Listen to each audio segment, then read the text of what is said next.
অচক্ষু নামাজ পড়েই ভেবে বসবেন না যে অনেক কিছু করে ফেলছে। এক চিল্লা দিয়ে মনে করে ফেলবেন না যে দিনের জন্য অনেক কিছু করে ফেলছে।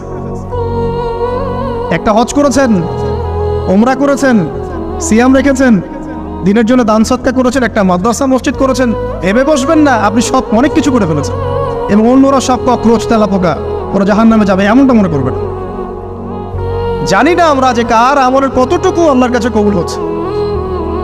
তো এখানে এই ব্যক্তির সমস্যা ছিল সে নিজের আমলটাকে অনেক ভারী মনে করছিল এবং সে স্টেটমেন্ট দিয়ে ফেললো যে তোকে আল্লাহ পাক মাফ করবে না। এই একটা কথা মন থেকে বলার কারণে তার ইহকাল পরকাল দুটা বরবাদ হয়ে গেল, সে জাহান্নামে চলে গেল। ঠিক আরেক ব্যক্তির ঘটনা আছে এমন, এগুলো সবগুলো রেফারেন্স আছে।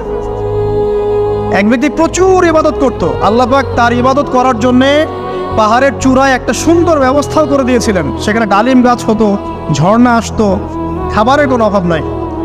হাদিসে এসেছে 500 বছর সে ইবাদত করেছে। কত বছর? কিয়ামতের মাঠে এই ব্যক্তির অবস্থা এমন হবে, তাকে জান্নাতে প্রবেশ করানোর জন্য নিয়ে যেতে বলা হবে যাও আমার রহমতে জান্নাতে চলে যাও। আল্লাহ পাক তাকে এই কথাটা বলবেন, কিন্তু এই ব্যক্তি বলবে আমার আমলের কারণে আল্লাহ পাক বলবেন আমার রহমতে জান্নাতে চলে যাও। ব্যক্তি বলবে আমার আমলের কারণে। আল্লাহ রাব্বুল আলামিন তখন তাকে দেওয়া সমস্ত নেয়ামতগুলোকে এক পাল্লায় করবেন আর তার সমস্ত আমলকে আরেক পাল্লায় করবেন।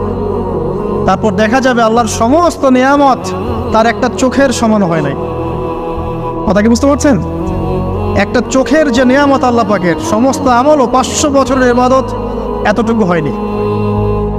তারপর তাকে বলা হবে ওকে জাহান্নামে নিয়ে যাও।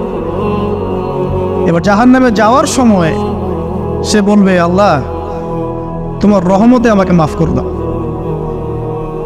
তখন আল্লাহ পাক তাকে আবার ডেকে নিয়ে আসবে, বলবেন যে তোমাকে যে আমি ইবাদত করার জায়গা করে দিয়েছিলাম, এটাকে তুমি নিজে করেছো না আমি করেছি? সে বলবে আপনি করেছেন।